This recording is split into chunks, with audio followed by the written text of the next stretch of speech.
America की सेना ने दावा किया है कि उसने ईरान पर दूसरे दौर का हमला शुरू कर दिया है। ईरान की मीडिया में रिपोर्ट छपी है कि अमेरिका ने केशम द्वीप, बंदर अब्बास और चाबहार में हमले किए हैं। ट्रंप ने चेतावनी दी कि ईरान का न्यूक्लियर कॉम्प्लेक्स उनके निशाने पर है। इधर अमेरिका और नेतन्याहू की मीटिंग पर सबकी निगाहें टिकी हैं, क्योंकि इस मीटिंग के बाद ईरान युद्ध पर नई रणनीति सामने आ सकती है।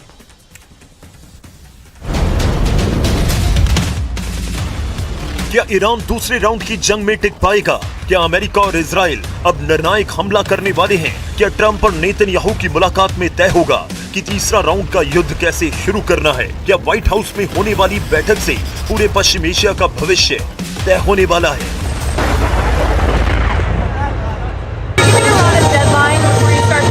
I don't like giving deadlines, but they pretty much know. They know the story. They better behave. Tehran में लगे एक पोस्टर ने ईरान के बहुत ही खतरनाक इरादे को सामने ला दिया। या ये ईरान की नई चाल है ट्रंप पर सबसे भयानक प्रेशर बनाने की? ईरान के मशहद शहर में एक बड़ा सा पोस्टर लगाया गया जिसमें ट्रंप कॉफिन में लेटे हुए दिखाई दिए।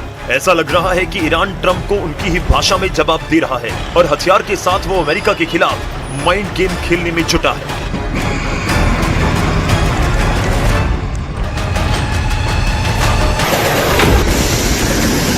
क्या ईरान का ड्रोन युद्ध उसे जंग में कामयाबी दिला पाएगा? दूसरे राउंड की जंग में ईरान ने ड्रोन वाला दांव लगा दिया है।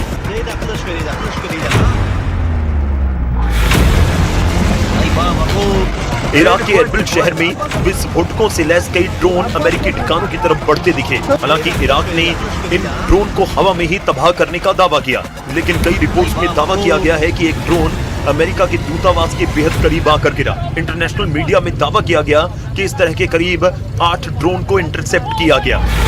यानी ईरान की स्ट्रेटेजी सीधे हमलों से ज्यादा खाड़ी में अमेरिकी ठिकानों को एंगेज करने में लग रही है। ईरान के ड्रोन हमले की एक तस्वीर जॉर्डन से आई। दावा किया गया कि जॉर्डन के अल अजराक अमेरिकी एयरबेस पर ड्रोन हमले किए गए। ईरान की सेना ने कहा कि उसने बैलिस्टिक मिसाइल और ड्रोन से अमेरिका के अहम ठिकानों को निशाना बनाया। IRGC का दावा है कि उसने कुवैत में अमेरिकी सैन्य ठिकानों और सैटेलाइट कम्युनिकेशन सिस्टम को भारी नुकसान पहुंचाया है। हालांकि इन दावों की पुष्टि नहीं हो पाई। सवाल है कि जॉर्डन पर ईरान लगातार हमले क्यों कर रहा है? जॉर्डन ईरान का नंबर 1 टारगेट क्यों बना हुआ है? जॉर्डन के पास 6 बड़े एयरबेस हैं। इनमें से 4 अड्डे ऐसे हैं जहां अमेरिकी सेना और उसके विमान और ड्रोन तैनात हैं। इन बेस पर करीब 4000 अमेरिकी सैनिक तैनात हैं। लेकिन ईरान ने जिन खाड़ी देशों में अमेरिकी ठिकानों पर हमले किए, अब ट्रंप ने उन्हीं खाड़ी देशों को ईरान के खिलाफ खड़ा कर दिया है। ट्रंप ने सऊदी और कुवैत को बहुत ही खास और नए हथियार बेचने की मंजूरी दी। सऊदी अरब को करीब $2 अरब और कुवैत को करीब $500 मिलियन, यानी सऊदी अरब को 19,000 करोड़ रुपए के हथियार मिलेंगे, वहीं कुवैत को 4,600 करोड़ के हथियार सप्लाई किए जाएंगे। अमेरिका की नीति साफ है कि खाड़ी में ईरान विरोधी देशों को मजबूत किया जाए।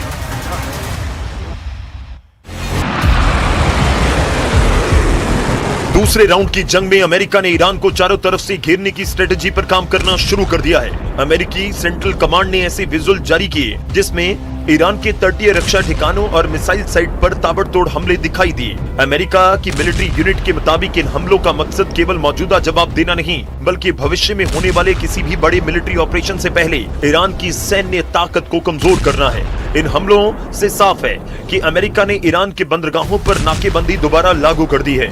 अब वॉशिंगटन केवल आसमान से नहीं बल्कि समुद्र के रास्ते पर भी दबाव बढ़ा रहा है। दूसरी तरफ ईरान ने इसे अपने अस्तित्व की लड़ाई बताते हुए बहरीन, कुवैत और जॉर्डन में अमेरिकी ठिकानों पर हमले का दावा किया। ऐसे में साफ है कि अब जंग केवल मिसाइल बनाम मिसाइल नहीं रही, बल्कि पूरे पश्चिम एशिया में सैन्य और आर्थिक दबाव की लड़ाई बन चुकी है।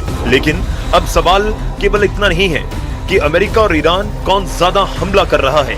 अगले कुछ घंटों में ट्रंप और इजराइल के प्रधानमंत्री नेतन्याहू की मुलाकात होने वाली है और माना जा रहा है कि इसी बैठक में दूसरे राउंड की जंग का अगला चैप्टर लिखा जा सकता है। सबसे बड़ा सवाल यह है कि अब ट्रंप का अगला मूव क्या होगा? बात जवाब दे रहा है, इसलिए अब सवाल यह है कि क्या केवल एयर स्ट्राइक से ईरान को रोका जा सकता है या फिर अमेरिका को और बड़ा सैन्य ऑपरेशन करना पड़ेगा?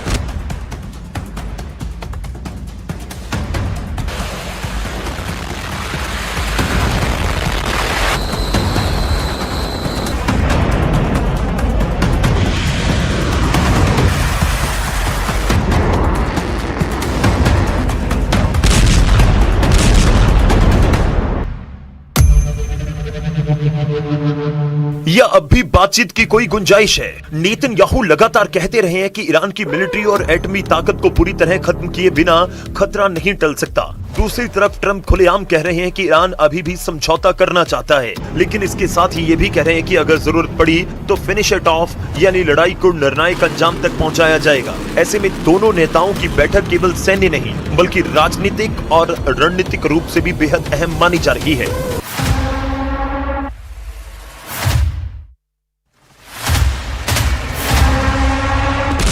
यानी दूसरे राउंड के शुरुआती दिनों में ईरान ने अमेरिका को कई मोर्चों पर चुनौती जरूर दी, लेकिन अब असली चुनौती शुरू हो रही है, क्योंकि अमेरिका धीरे धीरे सिर्फ जवाबी कार्रवाई नहीं बल्कि ईरान की सैन्य ताकत को पूरी प्लानिंग से कमजोर करने की रणनीति पर बढ़ता हुआ दिखाई दे रहा है। अगर यही दबाव जारी रहा तो आने वाले दिन ईरान के लिए कहीं ज्यादा कठिन साबित हो सकते हैं।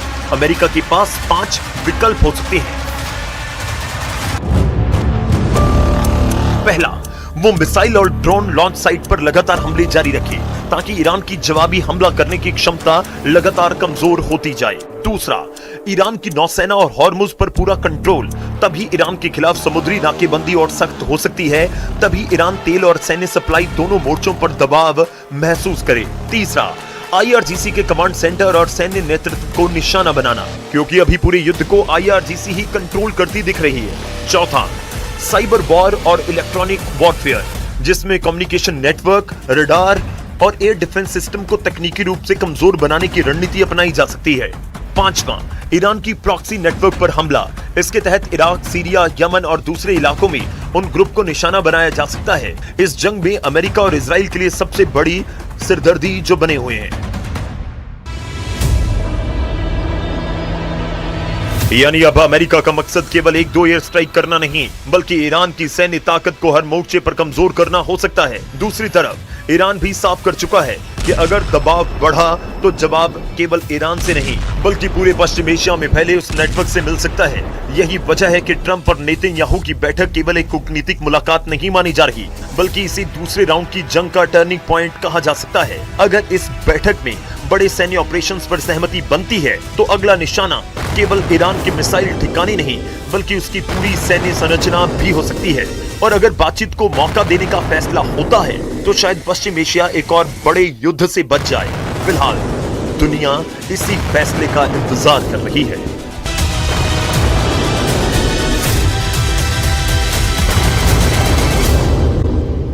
ईरान जहां सत्ता का चेहरा हमेशा पर्दे के पीछे रहा है, लेकिन इस बार पर्दा इतना गहरा है कि दुनिया पूछ रही है आखिर अयातुल्लाह अली खामेनेई के बाद देश को चला कौन रहा है। उत्तराधिकारी माने जाने वाले मुश्तबा खामेनेई आखिर कहां हैं?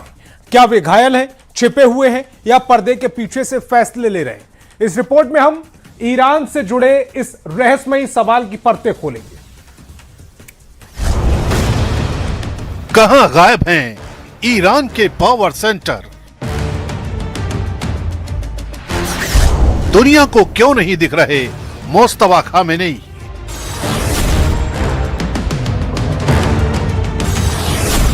क्या पर्दे के पीछे चल रही है ईरान की सरकार? आखिर ईरान को कौन चला रहा है?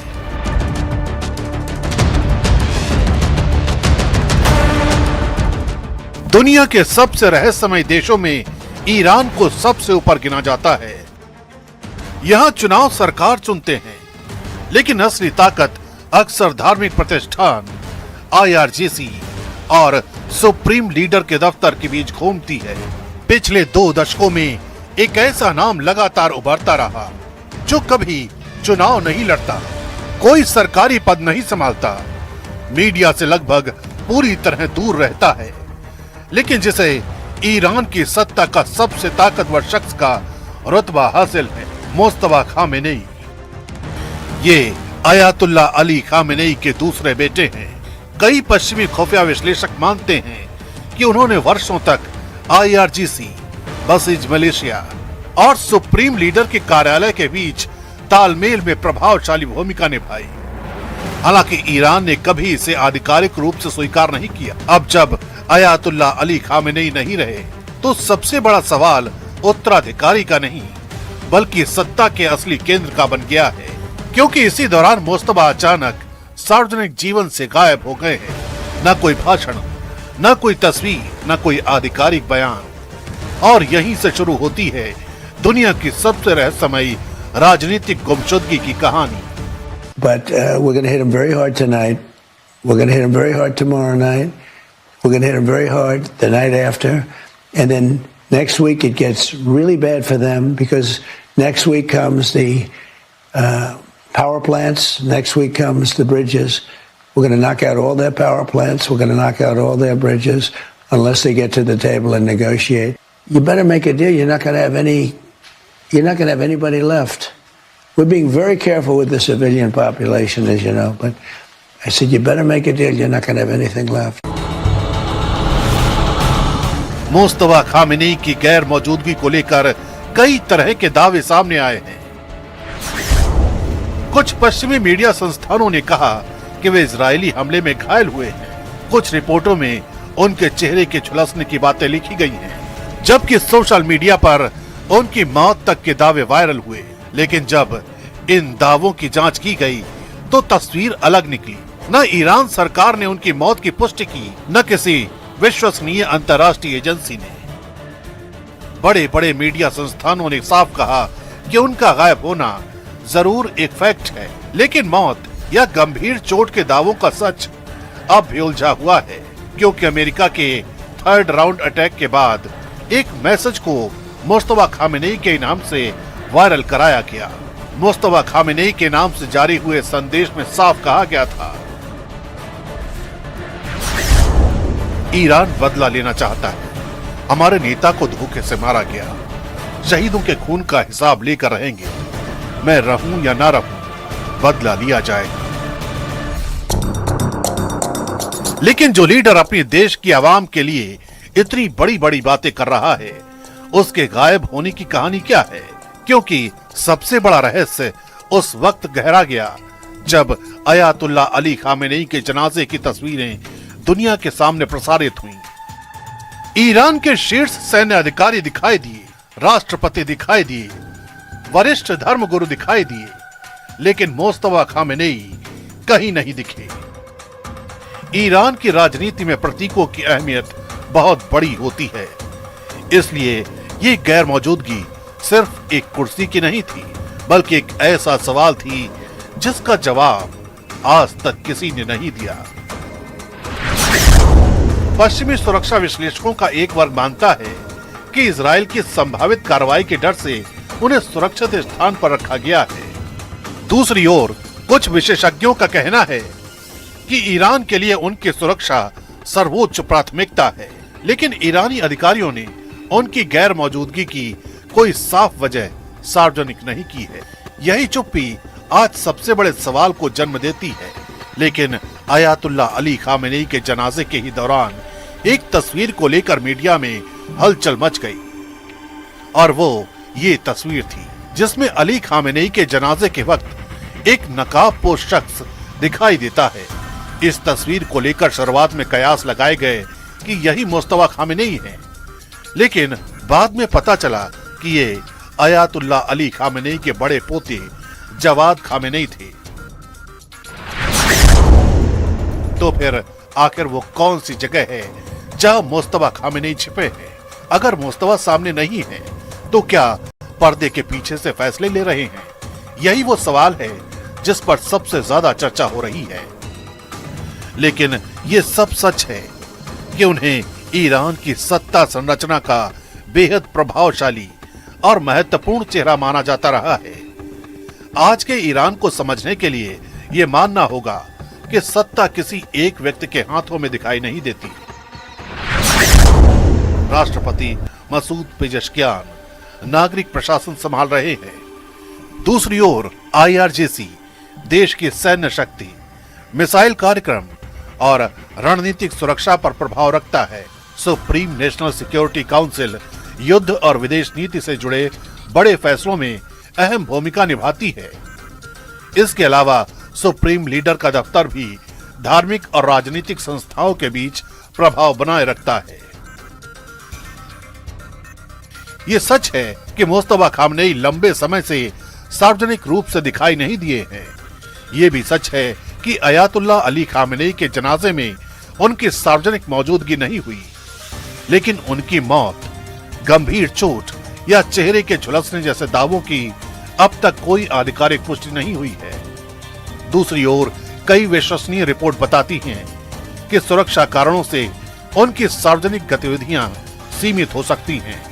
इसलिए मौजूदा वक्त में जो तस्वीर निकल कर आती है वो रहस्यों और सवालों की बुनियाद पर टिकी है।